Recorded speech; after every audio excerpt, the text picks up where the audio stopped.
फैसलाबाद से मोहम्मद अशफाक मुगल ईद उल अजहा पर ट्रांसपोर्टर की मन मर्जियां किरायों में इजाफा हरगिज नहीं होगा। जिले इंतजामिया ईद उल अजहा पर पब्लिक ट्रांसपोर्ट में मुकर्ररा किरायों की वसूली यकीनी बनाने के लिए मुतहरक हो गई।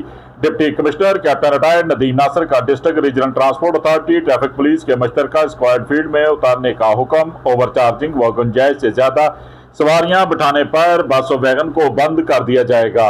सेक्रेटरी आरटीए को शिकायत काउंटर फंक्शनल रखने और अड्डों पर ठंडे पानी की वाफर फराहमी यकीनी बनाने की हदायत भी जारी कर दी गई। डिप्टी कमिश्नर की जेर सदारत डिस्ट्रिक्ट रीजनल ट्रांसपोर्ट अथॉरिटी का ईद उल अजहा के सिलसिले में इजलास। ट्रक शॉप्स पर गैर मियारी और महंगी अशिया बेचने पर मालिक के खिलाफ सख्त एक्शन लिया जाएगा।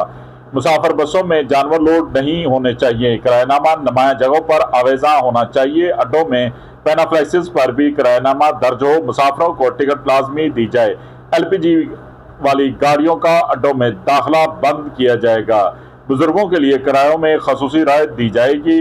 वॉशरूम और वेटिंग एरियाज में खसूसी सफाई का इंतजाम होना चाहिए। Captain retired Nadeem Nasir deputy commissioner ने वाजिया अहकामात जारी कर दिए। देखते रहिए GS न्यूज। इस वीडियो को लाइक करें, हमारे चैनल को सब्सक्राइब कर बेल आइकन जरूर प्रेस करें।